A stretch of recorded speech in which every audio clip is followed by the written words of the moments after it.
texto, el presidente no se había equivocado al prever que la reacción acusaría al gobierno de partidismo por el nombramiento de Martín Luis Guzmán. Pese a la presencia en la comisión de los directores de los grandes diarios, uno de ellos delegó sus funciones en José Vasconcelos, nuestro programa pareció sospechoso a muchos. En no sé cuál de sus ediciones, Excelsior acogió una nota de Pedro Vázquez Cisneros. Para el autor, la designación de Guzmán significaba tanto como poner la iglesia en manos de Lutero. A su juicio, nos habíamos equivocado muy seriamente. Y concluía: el bien común y el derecho de los padres de familia exigen que se vigile la obra de don Martín Luis Guzmán y que se tomen precauciones defensivas a su respecto. El disparo al aire no era sino el anuncio de un graneado fuego de batería.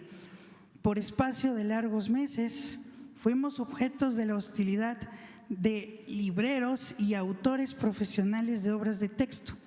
En agosto de 1960, un grupo de profesores publicó en los diarios a plana entera una crítica acerba y en muchos sentidos injusta de nuestros libros. Les contestaron otros maestros, menos sumisos sin duda a la voluntad de lucro de ciertas editoriales.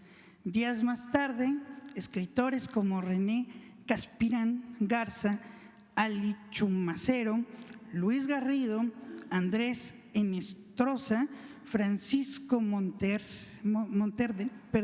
Rubén Salazar Mayín, Jesús Silva Gerson, Alfonso Tejas Sabre, Julio Torri y Atermio de Valle Arispe nos manifestaron públicamente su adhesión más persistente que la ofensiva de autores y libreros.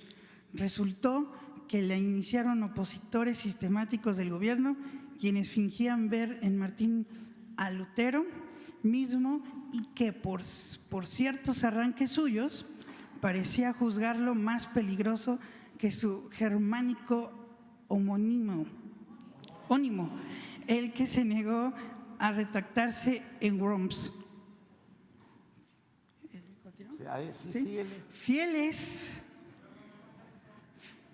a sus preceptos no confesados, aunque emanaban en ocasiones de cautelosos confesionarios, las escuelas particulares declararon un clandestino boicot contra los libros de la secundaria.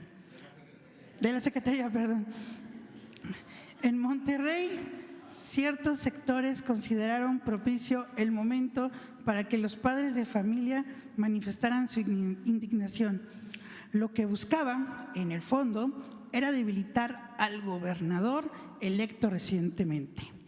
Se le pedía que no permitiese la distribución de los libros de texto gratuitos en los planteles del Estado, pero se esperaba, sobre todo, obtener un cambio de frente en la selección de sus colaboradores.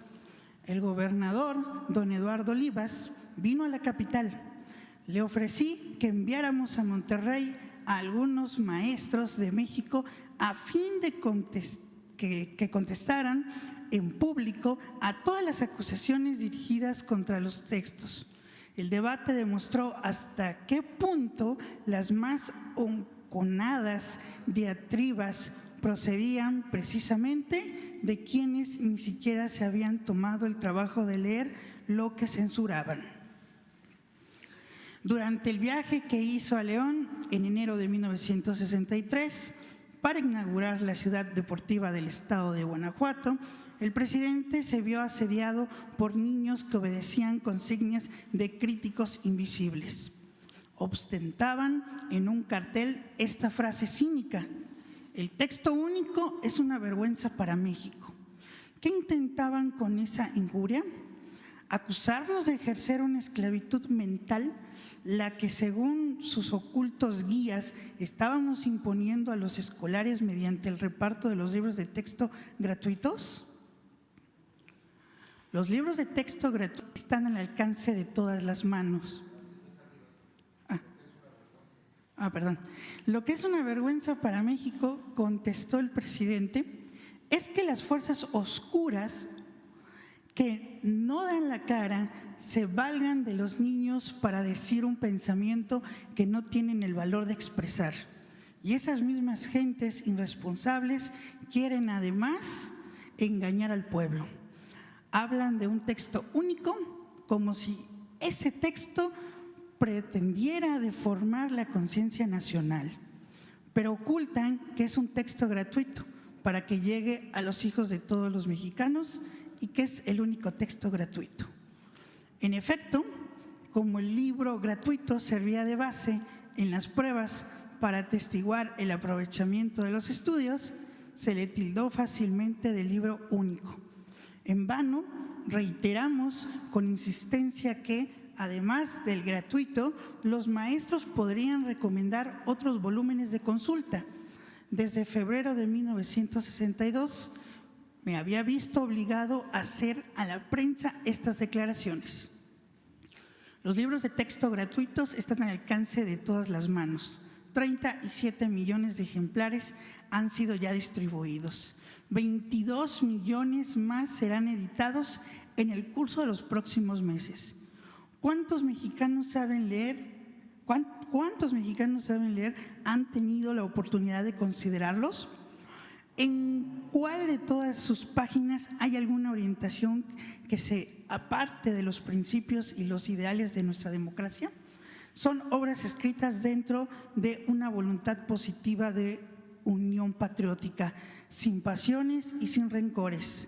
Millares de padres de familia los han aprobado expresamente, según lo atestiguan las publicaciones reproducidas en la prensa capitalina y lo confirman día a día los informes enviados por las direcciones de educación en los estados y territorios.